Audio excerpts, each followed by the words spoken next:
नमस्कार, AB star news देख रहे हैं आप और मैं हूं आपके साथ सोहन सिंह। वक्त तो चला अपना उत्तर प्रदेश का, जिसमें सबसे पहले बात करेंगे उत्तर प्रदेश में हो रही सियासत की। दरअसल दिवंगत पूर्व मुख्यमंत्री कल्याण सिंह की श्रद्धांजलि सभा में सपा नेताओं की गैर मौजूदगी पर सिद्धार्थनगर के डुमरियागंज से विधायक राघवेंद्र प्रताप सिंह ने सवाल खड़े किए हैं और सपा नेताओं की गैर मौजूदगी को तालिबानी मानसिकता का परिचय बताया है। उन्होंने कहा कि बाबूजी की श्रद्धांजलि सभा में शामिल होना सामाजिक सरोकार का विषय था, लेकिन मुस्लिम वोट बैंक खिसकने के डर से सपा नेता श्रद्धांजलि सभा में शामिल नहीं हुए। जी, माननीय विधायक जी, स्वर्गीय श्री कल्याण सिंह जी प्रदेश के 2 बार मुख्यमंत्री रहे, राज्यपाल भी रह चुके हैं और पिछड़ों के नेता माने जाते हैं। उनके निधन पर समाजवादी पार्टी के मुखिया श्री अखिलेश जी और संस्थापक श्री मुलायम सिंह जी यादव ना तो श्रद्धांजलि सभा देने गए और ना शोक सभा में ही गए। आखिर क्या कारण है? तालिबानी मानसिकता का परिचायक है। सिर्फ मुसलमानों को खुश करने के लिए हिंदुओं को अपमानित करने का काम इनका इतिहास रहा है। श्री मुलायम सिंह जी ने बार बार कहा भी है कि कार सेवकों को गोली न चलवाता तो मुसलमान हमसे आक्रोशित हो जाता। फर्रुखाबाद में विचित्र बुखार का कहर देखने को मिल रहा है। बुखार से कई गांव प्रभावित हुए हैं। भडोसा, नगला और दाऊद के बाद अब जरारी गांव में भी बुखार का कहर देखने को मिला है। ग्रामीणों की माने तो बुखार से करीब 300 लोग बीमार हुए हैं और पिछले 5 दिनों में 7 लोगों की मौत हुई है, लेकिन गांव में जांच के लिए कोई भी मेडिकल टीम नहीं पहुंची है और लोग प्राइवेट अस्पतालों में इलाज कराने के लिए मजबूर हैं। वहीं सीएमओ की माने तो बुखार से किसी की भी मौत नहीं हुई है। हालांकि उन्होंने कई गांवों में बुखार फैलने की बात जरूर कबूली है। क्या नाम है? मोहम्मद वाहिद हुसैन। कौन सा गांव है? ग्राम जरारी, जिला फरगाना, ब्लॉक कमालगंज। आपके गांव में कितने लोग बीमार हैं? हमारी जानकारी में हमारे जो रिलेशनशिप वाले हैं, कम से कम 50 लोगों को हमने दवाई दिलाई है अपने आप जाकर। और गांव में काफ़ी लोग समीर नर्सिंग होम में कम से कम 50 लोग भर्ती हैं, जिन्हें उल्टियाँ हो रही हैं, बुखार आ रहे हैं। गोंडा में घाघरा नदी उफान पर है। परसपुर में एल्गिन चोरसड़ी तटबंध के कटान की प्रक्रिया तेज हो गई है, जिसे बचाने के लिए प्रशासन ने कमर कस ली है। करनेलगंज के उप जिलाधिकारी हीरालाल समेत राजस्व विभाग के कर्मी, सुरक्षा कर्मी, सिंचाई विभाग और स्वास्थ्य विभाग की टीम मौके पर मुस्तैद है। वहीं तटबंध के कटान से बचाने के लिए बोरियों में रोड़ा पत्थर और पोकलैंड जैसे मशीन से बड़े बड़े बोल्डर लगाए जा रहे हैं। ग्रामीणों का मानना है कि अगर समय रहते प्रशासन ना जागा होता तो तटबंध कटने में कुछ ही वक्त बाकी था। तो प्रशासन की मुस्तैदी काम आती हुई नजर आ रही है। और आपको बता दें कि प्रशासनिक जो कर्मचारी हैं वो मौके पर मौजूद हैं और तटबंध को कटान से बचाने के लिए तमाम कवायदें की जा रही हैं।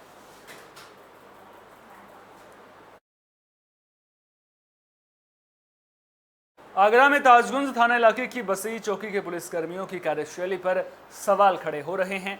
2 युवकों ने पुलिस पर 3rd डिग्री देने का आरोप लगाया है। आरोप है कि होटल चलाने के एवज में 5,000 रुपये महीना न देने पर पुलिसकर्मियों ने उनके साथ मारपीट की।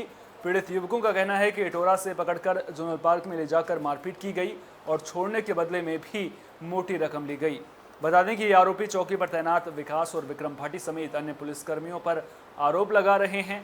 और अब ऐसे में सवाल खड़ा हो रहा है कि अगर रक्षक ही भक्षक बन जाएंगे तो फिर लोग पुलिस पर भरोसा कैसे करेंगे।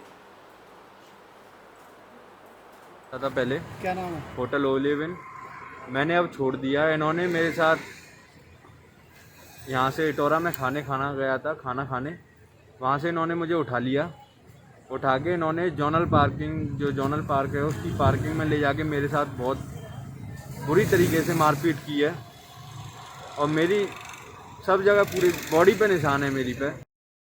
मऊ में एसटीएफ को बड़ी कामयाबी मिली है। अस्तुपुरा में और दक्षिण टोला थाना इलाके के रघुनाथपुरा में अवैध हथियार फैक्ट्री का खुलासा किया गया है। दोनों जगह छापेमारी कर भारी मात्रा में अवैध हथियारों के अलावा आधे बने हथियार भी बरामद किए गए हैं।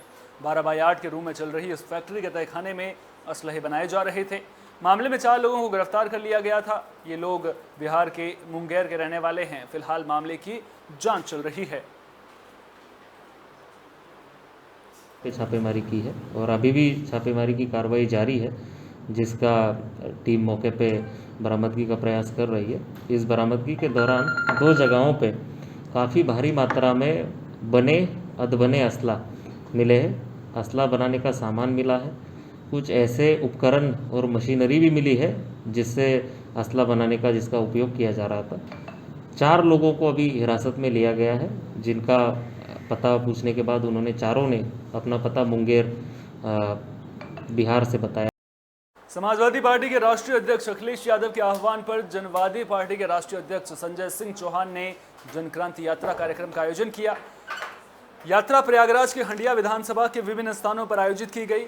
इस दौरान जगह जगह पर कार्यकर्ताओं का जोरदार स्वागत किया गया। आपको बता दें कि समाजवादी पार्टी के राष्ट्रीय अध्यक्ष अखिलेश यादव ने आह्वान किया था, जिसके बाद यात्रा निकाली गई थी। इसी कड़ी में प्रयागराज में भी जगह जगह ये यात्रा निकाली गई है।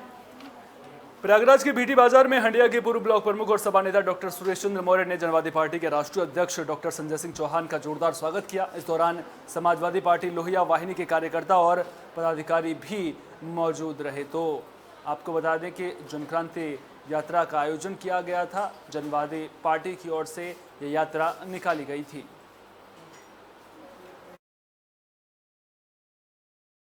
लखीमपुर खीरी जिले के दुधवा टाइगर रिजर्व के संपूर्णा नगर वन रेंज के शांतिनगर गांव में उस वक्त हड़कंप मच गया जब धान के खेत में भारी भरकम अजगर ने एक चीतल पर हमला कर दिया।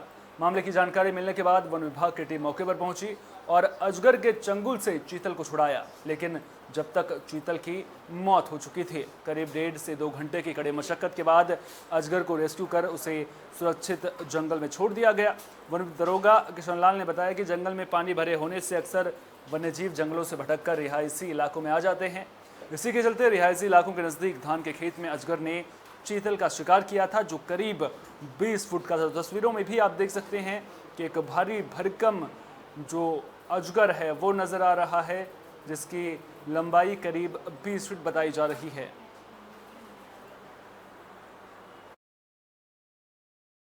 फर्रुखाबाद से सड़क हादसे की खबर सामने आई है। मामला मोहम्मदाबाद कोतवाली इलाके के कस्बे का है, जहां तेज रफ्तार बस ने बाइक में टक्कर मार दी।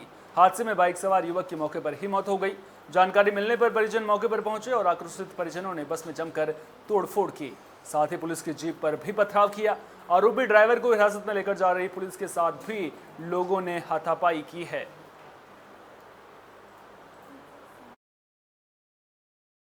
झांसी जिले के प्रेमनगर थाना इलाके में एक युवती का 2 दिन पुराना शव मिला है। मामले की जानकारी मिलने के बाद मौके पर पहुंची पुलिस ने शव को कब्जे में लेकर कार्रवाई शुरू कर दी है। हत्या के कारणों का खुलासा नहीं हो सका है। महिला की पहचान सैयर की रहने वाली प्रियंका यादव के रूप में हुई है। महिला के पति ने अपने साले पर ही हत्या का आरोप लगाया है, जबकि जो आरोपी युवक है वो किसी दूसरे ग्रामीण पर हत्या का आरोप लगा रहा है। फिलहाल पुलिस मामला दर्ज कर जांच में जुट गई है। सर, थाना प्रेमनगर क्षेत्र में एक युवती का शव मिला है एक पहाड़ी के ऊपर। इस संबंध में सर थाना प्रेमनगर क्षेत्र में एक शादीशुदा युवती का शव उनके घर के पास ही बरामद हुआ है, जिसे गला घोंटकर मारना प्रतीत हो रहा है।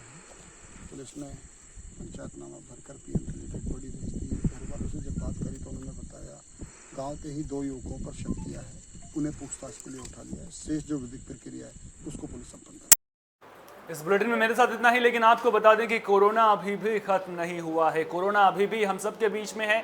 ज़रूरत है तो बस एहतियात बरतने की। सरकार ने जो कोरोना गाइडलाइंस जारी की है उसका पालन करने की, समय समय पर हाथ धोते रहने की, और अगर ज़रूरी हो तभी घर से बाहर निकलें, और जब आप बाहर निकलें तो आपके चेहरे पर मास्क ज़रूर लगा हुआ हो। इसके अलावा सोशल डिस्टेंसिंग को अपने जीवन में ज़रूर अपनाएं, क्योंकि सोशल डिस्टेंसिंग का फॉर्मूला अपनाने के बाद आप कोरोना को कहीं ना कहीं मात देने में कामयाब जरूर होंगे।